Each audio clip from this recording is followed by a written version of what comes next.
A insulina é um hormônio importantíssimo que funciona, que é produzido pelo pâncreas, que é uma parte do nosso organismo. Tá?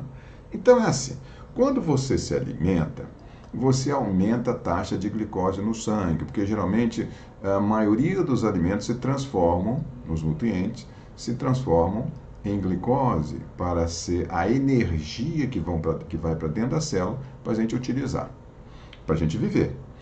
Então, sempre quando você come, depois que você se alimenta, a taxa de glicose no sangue aumenta normalmente. Isso é super normal haver aumento de taxa de glicose no sangue. Todo mundo tem aumento de taxa de glicose no sangue depois que você faz uma refeição. Isso é super normal. Por isso que você não pode fazer exame de dosagem de glicose relacionado com a alimentação, senão ela vai estar muito alta. Então, por isso que tem que ficar um período de jejum para você fazer a dosagem da sua glicose no sangue, tá? Muito bem. Então, uma vez que você se alimentou, aumentou a taxa de glicose no sangue, essa glicose precisa ser utilizada pelo nosso organismo para gerar energia, para a gente viver, né? É o nosso combustível. Aliás, é um dos combustíveis que a gente utiliza para a gente viver, energia. Então, glicose é sinônimo de energia. Mas a glicose ela fica no sangue. Ela precisa entrar para dentro das células para ela gerar energia, formação de energia para a gente viver. Entretanto, a glicose normalmente não entra para dentro da célula. Ela fica ali na corrente sanguínea o tempo todo.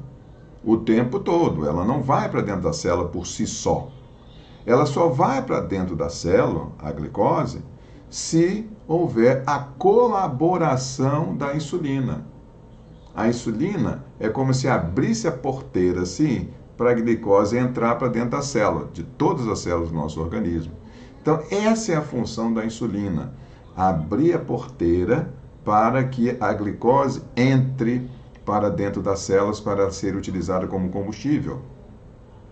Se não tem insulina, a glicose não entra para dentro da célula, fica elevada no sangue o tempo todo, pode levar a coma e você falecer, morrer por causa disso.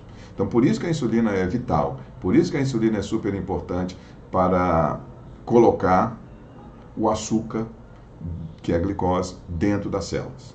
Bom? Então, logo depois que você come, aumenta a taxa de glicose no sangue, ocorre uma hiperglicemia normal, e aí começa uma solicitação para o pâncreas. O pâncreas começa a produzir insulina para tirar esse excesso de glicose aqui do sangue. O organismo já avisa logo ao pâncreas, né? Aí o pâncreas vai lá, produz a insulina, uma quantidade adequada, aquela glicemia elevada, para poder essa insulina colocar a glicose no sangue, a glicose do sangue dentro da célula. Esse é o mecanismo normal. Depois que todo esse excesso de glicose é colocado dentro da célula, aí a taxa de insulina cai no sangue e o pâncreas fica lá quietinho, calmo, sem problema nenhum. Fica lá, tranquilo. Então, esse é um mecanismo normal que ocorre dentro da célula. Aí, como é que a gente vai chegar à resistência insulínica? Ou à resistência à insulina? É assim. Normalmente a gente faz uma refeição, dá um intervalo, depois faz outra refeição e outro intervalo. Geralmente é assim, né? Geralmente é café da manhã, almoço e jantar. São intervalos de algumas horas. Mas, se você faz o café da manhã, depois você come, faz uma outra refeição, como um doce, sei lá, alguma coisa.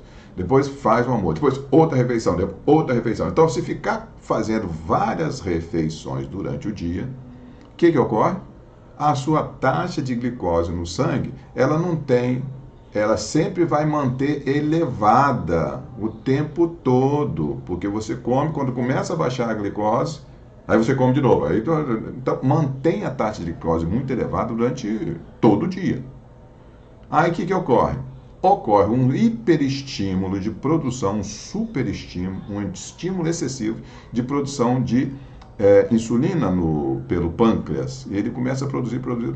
Aí chega um momento que as células que recebem essa insulina, elas ficam insensíveis a essa quantidade enorme de insulina que é produzida devido a você se alimentar frequentemente com várias refeições.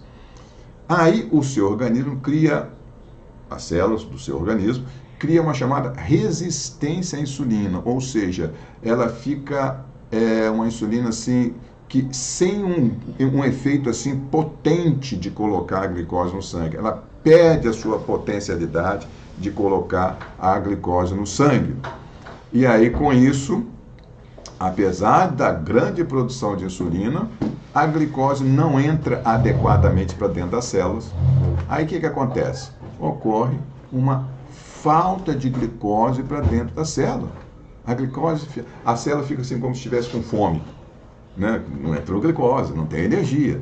Aí isso é um estímulo para você comer mais, para você ter a glicose, entendeu? Então você tem estímulo para receber mais glicose, para receber mais alimento que tenha glicose, porque a glicose está só no sangue, não está indo adequadamente para a célula.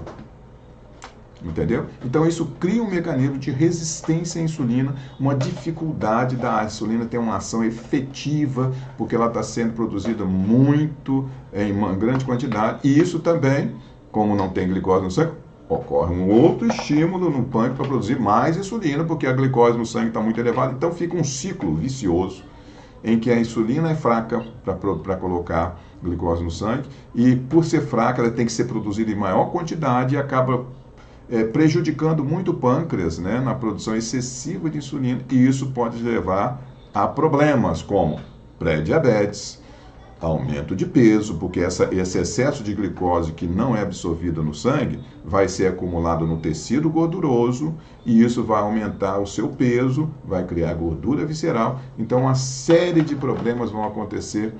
Esse é o mecanismo principal de aumento de peso.